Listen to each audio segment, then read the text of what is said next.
ലോകത്ത് നിർമ്മിത ബുദ്ധി ഏറ്റവും മികച്ച രീതിയിൽ ഉപയോഗിക്കുന്ന രാജ്യങ്ങളിൽ ഒന്നാണ് ഇന്ത്യയെന്ന് ചാറ്റ്ജിപിടിയുടെ നിർമ്മാതാക്കളായ ഓപ്പൺ എഐ ബുധനാഴ്ച പുറത്തുവിട്ട ഏറ്റവും പുതിയ റിപ്പോർട്ട് പ്രകാരം കോഡിംഗ്, ഡാറ്റ അനാലിസിസ്, റീസണിംഗ് എന്നിവയിൽ ഇന്ത്യ ആഗോളതലത്തിൽ മുൻപന്തിയിലാണ്. എന്നാൽ ഏതാനും വൻ നഗരങ്ങളിൽ മാത്രമായി ഇത് കേന്ദ്രീകരിച്ചിരിക്കുകയാണെന്നും ചൂണ്ടിക്കാണിക്കുന്നു. അമേരിക്ക, UK, ബ്രസീൽ, ജർമ്മനി തുടങ്ങിയ രാജ്യങ്ങളെ അപേക്ഷിച്ച് ഇന്ത്യയിലെ AI ഉപയോഗം വൻ നഗരങ്ങളിൽ 3 മടങ്ങ് അധികമാണ്.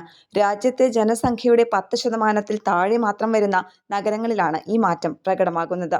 അസം പോലുള്ള കിഴക്കൻ സംസ്ഥാനങ്ങളിൽ വിദ്യാഭ്യാസ ആവശ്യങ്ങൾക്കായി AI ഉപയോഗിക്കുന്നത് ദേശീയ ശരാശരിയേക്കാൾ 20% കൂടുതലാണ്. എന്നാൽ ജമ്മു കാശ്മീർ, പഞ്ചാബ്, ചണ്ഡീഗഡ്, ഹിമാചൽ പ്രദേശ്, കേരളം എന്നിവിടങ്ങളിൽ ആരോഗ്യ സംബന്ധമായ കാര്യങ്ങൾക്കായാണ് AI കൂടുതൽ ഉപയോഗിക്കുന്നത്.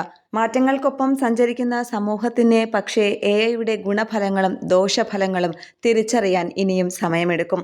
AIയുടെ ദോഷഫലങ്ങളെക്കുറിച്ചുള്ള പഠനങ്ങൾ ഇനിയും നടന്നുകൊണ്ടിരിക്കുകയാണ്. ഗുണഫലങ്ങൾ ഒരുപാട് സാധ്യതകളും തുറന്നിടുന്നുണ്ട്.